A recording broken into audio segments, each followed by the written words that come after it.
I'm going to show you that you can use Quick Rig to connect these different body parts. So after I have applied Mesh Smooth to all these body parts, because the deformation of skins happen on the vertex level, you need enough vertices. So if you press 1 and you see a box, that's not good. You have to apply Mesh Smooth. Now, while you work in Maya or any 3D application, sometimes there's some connections that you don't see. I want to get rid of that in order to do the next step of rigging. I'm going to export this model, File, Export Selection. I'm going to export it as, let's say, J1. Make a whole new scene. And this gets rid of any connections we weren't aware of that we might have created by accident or Maya created that we weren't aware of. So File, Import, J1, Import. This is our character made out of many parts. Just going to move it over. Didn't have to, just want to. All right, to rig this up to get it moving, go to the rigging menu. Under skeleton, select Quick Rig. We need to create a namespace for this character, and all that means click on this plus button. Select step by step. Select your character, and I'm just doing a big marquee selection. Making sure you only have your character. If this was another scene, there's other parts, then select each individual piece. Then click on the plus sign. Next section is to create the guides. These guides will allow us to position where the bones will be. In this section, I'm clicking on Create and Update, and just wait a moment. All these dots show up, and these dots will represent where the bone structure will be. This is your opportunity to correct it. I'm going to select this bone and using the two-dimensional move part of the gizmo, because I don't want to move in 3D space. All the bones have to be on the inside of the mesh. I'm going to move that over to this elbow. I need symmetry, and to get that, under section 3, take what has been moved on this side and mirror it on this side. So just watch what happens to that little dot. It's put into a symmetrical place. Now you're just looking around. Your spine should be going up here. Take a look at where the shoulders are. This is fine for our demo. Let's look at the knees. That's an important part. Let me move my knee over here and mirror it. If it's sticking a little out, I'm going to move it back in. Looking at the ankles, and I think the ankles have to go a little more like this. Mirror.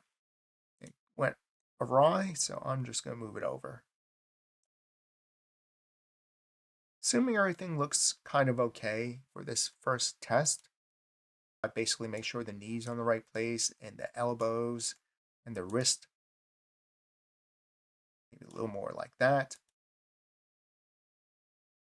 Once this step is done, go to section 4, create an update, and this will create the bone system. There's our bone system, and it's all rigged up. And you look at your riggings, like hopefully it turned out well. Now we'll use Mixamo as an alternative. And the last step is to skin it, which will connect the bones to the mesh. Remember, these mesh pieces are individual parts.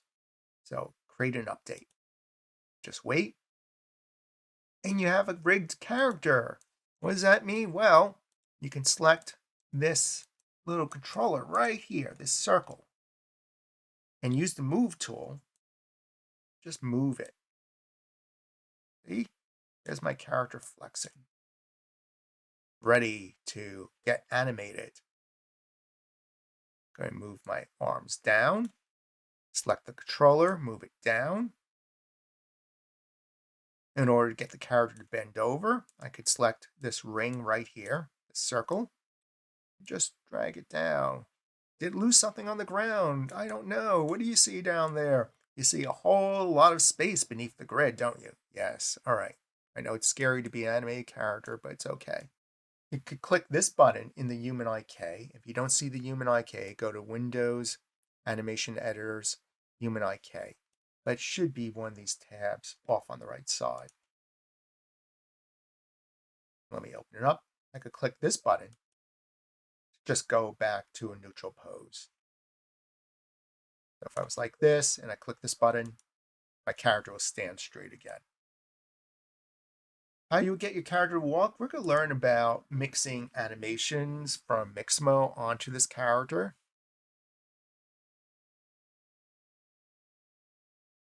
One way to get it to walk would be to make it take steps.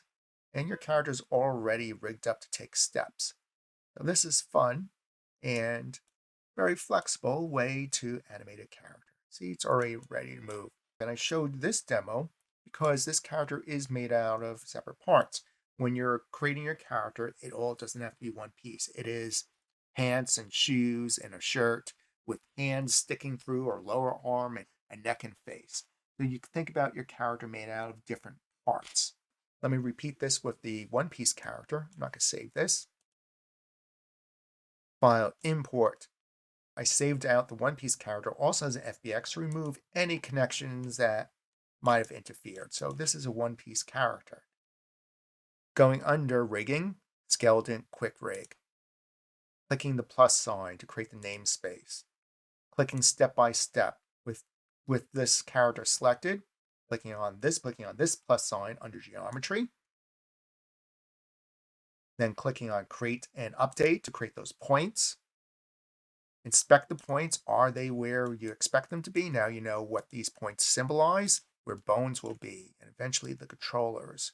I'm moving that one, and let me flip it from this side to that side. That one worked out. Looking at the wrist, I think the wrists are fine. Yeah. Knees seem to be in good place, so I'm not going to really tweak this one. After I'm done tweaking it, which was step 3, go to step 4, which will create the bone system in the control rig. Just like that, we have the control rig. The control rig isn't skinned up yet. So click on number 5, create an update. Now we're ready to animate. Just like before, we can just move our character by selecting one of the controllers and just dragging it like this. See how flexible our character is? The only difference, because our character isn't made out of separate pieces, we don't see the seams. However, in the previous example, the mesh still bent, those separate meshes still bent around the bones. It's not like it left a piece behind. That's why we can make characters out of more than one piece. And it works out. Going back to up here, go back to my neutral pose like this. Let me show you a little bit about moving this character. With the HumanIK open, you have individual body part where it'll terminate at this end of this controller or full body. What's the difference?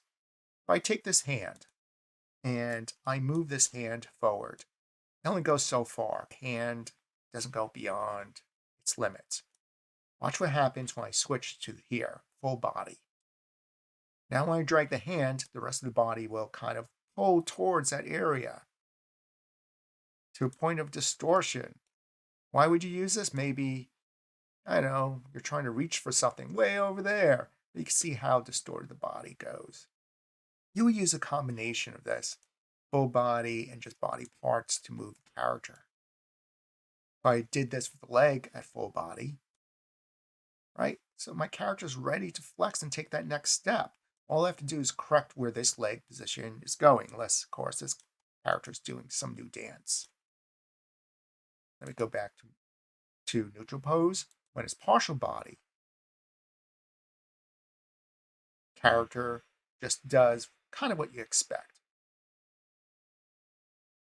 Not that full inverse kinematics where the whole chain is pulling, just this partial, where only this chain terminating up here is going. We'll explore more of this. So this is your introduction to quick rigging and getting a character all rigged up with the skin, ready to animate, and using HumanIK to help move the character.